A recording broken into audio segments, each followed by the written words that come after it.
Hello guys, welcome to सारांश। और आज मैं आपके लिए एक्सप्लेन करने जा रहा हूँ 2015 में बनी फिल्म द सैंड, जो कि एक सुपर नेचुरल हॉरर मूवी है। तो गाइस, मूवी के स्टार्टिंग में हमें दिखाते हैं कि रात हो रही है और कुछ फ्रेंड्स बीच पर पार्टी कर रहे हैं और वे लोग पार्टी में बहुत एंजॉय करते हैं। कुछ गा रहे होते हैं, कुछ नाच रहे होते हैं और कुछ तो गेम खेल रहे होते हैं। लेकिन तभी उन्हें अचानक वहाँ पर एक चीज पड़ी मिलती है। वे लोग उस चीज को थोड़ा सा डैमेज भी कर देते हैं और उसका मजाक उड़ाते हैं। अब जब ये लोग पार्टी करके थक जाते हैं तो सभी अपनी अपनी गाड़ियों में जाकर सो जाते हैं। और अब जैसे ही अगले दिन सुबह होती है तो उनमें से एक लड़की, जिसका नाम मार्शा है, की तबीयत खराब हो गई है और वो अभी उल्टियाँ कर रही है। बाकी सभी को लगता है कि रात के नशे की वजह से हो रहा है। वहीं पर एक दूसरी लड़की को सैंड पर एक बर्ड दिखती है जो सैंड के अंदर धंस जाती है, जिसे देखने पर ऐसा लगता है कि उसे किसी चीज ने नीचे खींच लिया है। और तभी अपनी फ्रेंड मार्शा को चिल्लाकर कहती है कि तुम सैंड पर पैर मत रखना क्योंकि वहाँ पर खतरा है। लेकिन जब तक मार्शा उसकी बात सुनती, वह सैंड पर पैर रख चुकी थी और अब उसका पैर सैंड में जाने लगता है। वह कोशिश करती है कि वो अपना पैर बाहर निकाल सके, लेकिन ऐसा कुछ नहीं होता।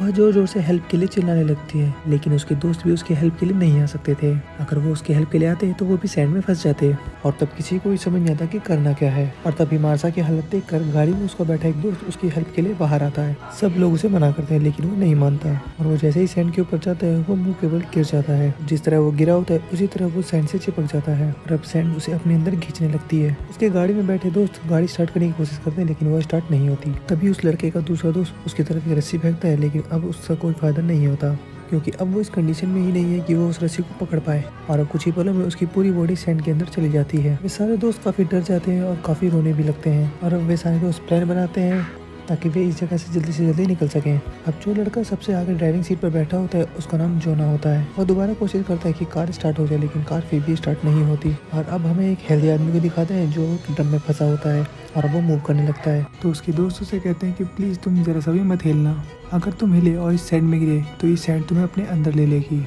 तो वो आदमी उनसे कहता है कि क्या तुम लोग मेरे साथ मजाक कर रहे हो। अब क्योंकि उसने अपनी आंखों से ऐसा कुछ होते हुए नहीं देखा था तो वो उन पर विश्वास नहीं करता। क्योंकि वो उस टैंक में काफी देर से था तो उसे काफी दर्द होने लगता है, जिसकी वजह से वो मूव होने लगता है।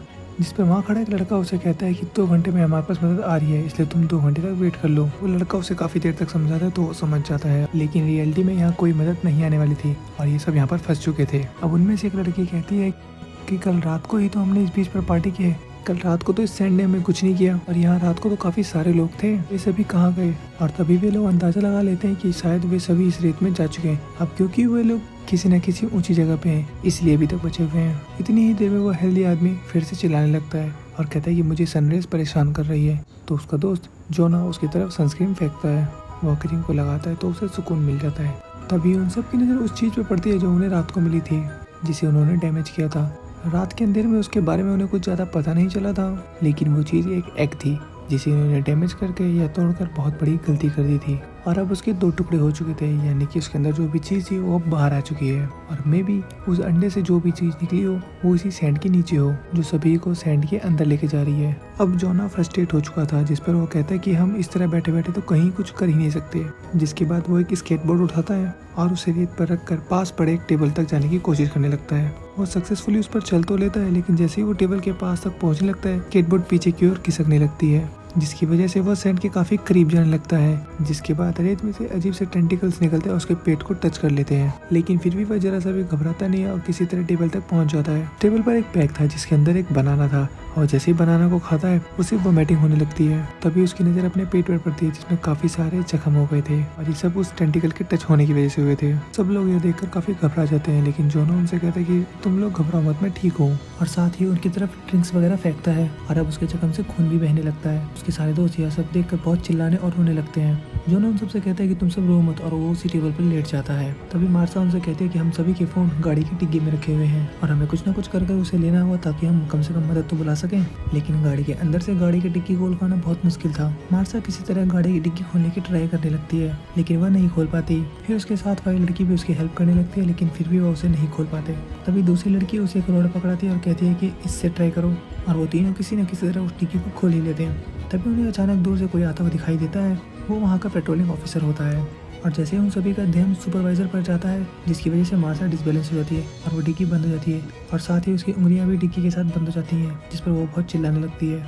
वे सभी उस सुपरवाइजर को अपने पास बुला रहे होते हैं, लेकिन वो सुपरवाइजर को लगता है कि ये सब ड्रग्स लेके बैठे हैं। वो अपनी गाड़ी उनके पास लाता है और गाड़ी से उतरने लगता है। तभी वे लोग चिल्लाते हैं कि सैंड पर पाँव मत रखना, लेकिन वो लोग ये देखकर हैरान हो जाते हैं कि जब उसने सैंड पे पैर रखा तो सैंड ने उसे कुछ नहीं किया। सबसे पहले वो जोना के पास जाता है और उसका पेट देखकर काफी हैरान हो जाता है। और उसके बाद वो उस हेल्दी आदमी की मदद करने जाता है ड्रम से निकालने के लिए, लेकिन वो भी उसकी मदद नहीं कर पाता क्योंकि उसका वजन काफी ज्यादा था। तो वो उसे कहता है कि मैं अपनी टीम को बुला लेता हूँ जिससे मैं तुम लोगों की मदद कर सकूँ, लेकिन मेरी समझ में ये नहीं आ रहा है कि तुम लोग यहाँ पर कर क्या रहे हो। फिर वो मार्सा के पास जाता है और वो देखता है कि उसकी उंगलियां गाड़ी की डिग्गी में फंसी हुई हैं, जिसके साथ बैठी लड़की उसे बताती है कि हम बहुत मुसीबत में हैं, लेकिन वो मार्सा की मदद नहीं करता। जिस पर एक दूसरी लड़की जो उससे थोड़ी दूरी पर है वो चिल्लाने लगती है उस पर, जिस पर वो सुपरवाइजर के पास जाता है और उससे बोलता है कि तुम मुझसे इतनी बदतमीजी से बातें कैसे कर सकती हो। तब वो उससे बोलती है कि क्या आपको दिख रहा है कि हम कितनी बड़ी मुसीबत में हैं, हम लोग सैंड पर नहीं आ सकते क्योंकि उसने पहले ही हमारे 2 दोस्तों को अंदर निकल लिया है। तब वो सुपरवाइजर कहता है कि मैं किस सैंड पे खड़ा हूँ, मैं भी तो उसी सैंड पे ही खड़ा हूँ, तुम फौरन से नीचे आओ। लेकिन उनमें से कोई भी नीचे आने को राजी ही नहीं है क्योंकि वे जानते थे कि उनकी जान जा सकती है अगर वो नीचे आए। तो सुपरवाइजर अपनी गन निकालता है, लेकिन इसके साथ ही साथ उसकी चाबियां रेत पर गिर जाती है। सब लोग उससे कहते हैं कि नहीं, अपना हाथ सैंड पर मत रखना, लेकिन वो किसी की भी बात नहीं सुनता और अपनी कीज उठाने के लिए जैसे ही उसका हाथ रेत पर टच होता है उसका हाथ उस रेत में चिपक जाता है और अब उसका हाथ उस रेत के अंदर जाने लगता है। उस सुपरवाइजर के पास एक पेपर स्प्रे था जिसे वह अपने हाथ के आसपास छिड़कता है और अपना हाथ निकाल लेता है, लेकिन दुख की बात यह थी कि उसका आधा हाथ रेत अंदर ले जा चुकी थी और अब उसका आधा हाथ जा चुका है और उसमें से बहुत ज्यादा खून निकल रहा है और साथ ही वो बहुत ज्यादा रोने भी लगता है। और अब उसके पास खड़ी लड़की उसका पेपर स्प्रे उठा लेती है और अब रही बात सुपरवाइजर की, तो वह दर्द के मारे उस रेत पर गिर जाता है, जिसे देखते ही देखते रेत अपने अंदर निगल लेती है। अब कुछ देर बाद जब वे लोग आपस में बात करते हैं तो उन्हें समझ में आ जाता है कि सुपरवाइजर को इसलिए कुछ नहीं हो रहा था क्योंकि उसके जूते बहुत मजबूत थे और नीचे से टॉवल के जैसे थे, जैसे फाइबर की तरह। तभी वो लड़का उनसे कहता है कि मेरी तरफ टॉवल फेंको ताकि उसे हम अपने पाँव पे बांध सकेंगे और यहाँ से निकल सकेंगे। और जब उसके साथी उसकी तरफ टॉवल फेंकते हैं तो उसे कैच करने के चक्कर में वो उस कैबिन से नीचे गिर जाता है। रेत पर गिरते ही काफी सारे रूट जैसी चीजें उसके शरीर पर चिपकने लगती हैं, वो उसकी पूरी बॉडी के साथ चिपक जाते हैं और देखते ही देखते उसके साथ भी वैसा ही होता है जैसा उसके बाकी साथियों के साथ हुआ था, यानी कि वो सैंड के अंदर कहीं गुम हो जाता है। ये इंसिडेंट इनके दोस्तों के लिए बहुत बुरा गुजरता है। सब लोग काफी रोने लगते हैं।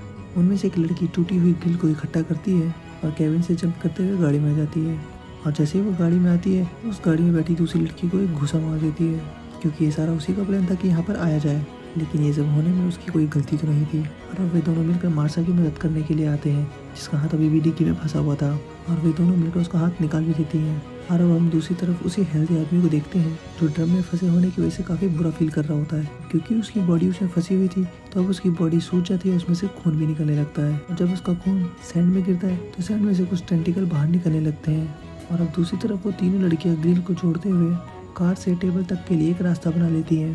3 में से 2 लड़कियां तो टेबल तक पहुंच जाती है और जब मार्शल ट्राई करती है तो वो भी ऑलमोस्ट पहुंच ही जाती है, लेकिन वो थोड़ी सी डिसबैलेंस हो जाती है और जाकर रेत पर गिर जाती है और रेत उसे अपने अंदर समेट लेता है। दूसरी तरफ हम उसी हेल्दी आदमी को देखते हैं जिसकी बॉडी से खून निकल रहा था, जिसकी वजह से वो टेंटिकल्स उस पर अट्रैक्ट हो रहे थे। अब उन दोनों में से एक लड़की अपने पैरों पर टॉवल बांधती है और भागते हुए सीधा उस सुपरवाइजर के गाड़ी के ऊपर चढ़ जाती है, जिसे देखकर वो हेल्दी आदमी भी बहुत खुश होता है। वो काफ़ी एंजॉय करने लगता है क्योंकि उसे लगता है कि अब वो यहाँ से निकल ही जाएंगे, लेकिन अब वो टेंटिकल्स बहुत बड़े हो जाते हैं और उसकी बॉडी में चिपककर उसे रेत के अंदर ले जाते हैं, जिससे वो बेचारा भी मारा जाता है। और अब यहाँ पर ये क्रिएचर बहुत बड़ा हो चुका था क्योंकि अभी तक इसने बहुत ज्यादा लोगों को मारकर खा लिया था और अब ये क्रिएचर बहुत स्ट्रॉन्ग भी हो चुका था। और अब ये टेंटिकल सुपरवाइजर की कार के पास आते हैं, उस कार को हिलाने लगते हैं, जिसकी वजह से वो लड़की उसी गाड़ी पर गिर जाती है और बेहोश हो जाती है। और वहाँ सिर्फ वो अकेली लड़की बची थी जिसकी हालत अभी ठीक ठाक थी और बाकी सभी हालत तो खराब हो चुकी थी। और अब इसी तरह रात हो जाती है और रात होते ही उस दूसरी लड़की को होश आ जाता है और उसे उस सुपरवाइजर की कार के छत पर पोर्टेबल एयरपोर्ट मिलती है, जिसे वो वहाँ पर खोल देती है, जिसकी मदद से वो जोना तक पहुँच जाती है। और अब जोना और ब्लैक हेयर वाली लड़की तो गाड़ी में चली जाती है, लेकिन जब वो दूसरी लड़की आने लगती है तभी वो क्रीचर उस पर हमला कर देता है। यहाँ पे इंटरेस्टिंग बात यह थी कि उस क्रीचर की टेंटिकल्स अब ग्लो कर रहे थे, लेकिन वो लड़की किसी न किसी तरह बचकर गाड़ी की छत पर चढ़ जाती है और वहाँ पर उसे गैसोलीन का डब्बा मिलता है और वो डब्बा किसी तरह उस क्रीचर की टेंटिकल्स में फंस जाता है। वहाँ पर पड़ा दूसरा गैसोलीन का डब्बा वो उठाती है और उस रेत पर इधर उधर फेंकने लगती है, जिसके बाद वो वहाँ पर माचिस से आग लगा देती है, जिससे उस क्रीचर की टेंटिकल्स को भी आग लग जाती है और वो तड़पने लगता है। और इतने में वो उस गाड़ी के अंदर चली जाती है, लेकिन वो क्रीचर दरवाजा खोलने की कोशिश करता है। अब क्योंकि वो मॉन्स्टर जल भी चुका था तो उसकी ताकत शायद कम हो जाती है और वो रेत में वापस चला जाता है। और अब ये तीनों काफी थके और डरे होने के कारण उसी गाड़ी में सो जाते हैं। और जब सुबह होती है तो उनकी गाड़ी के शीशे पर कोई आदमी नॉक करता है और अब जब वो बाहर निकल कर उस रेत पर पाँव रखती है, उसका पाँव सैंड में नहीं चिपकता। और अब वे दोनों कार से उतरकर वहाँ से चले जाते हैं। जोना की उस जख्मों की वजह से डेथ हो चुकी होती है। उसके बाद हमें पता चलता है कि वह केजर मरा नहीं है, बल्कि वो रेत से निकलकर अब समुद्र में जा चुका है और वो अब शहर की ओर बढ़ रहा है। और इसी के साथ ये मूवी यहाँ पर खत्म हो जाती है। तो गाइस, आपको इस मूवी की एक्सप्लेनेशन कैसे लगी हमें कमेंट में जरूर लिखकर बताएं और साथ ही इस चैनल को लाइक, शेयर और सब्सक्राइब भी करें।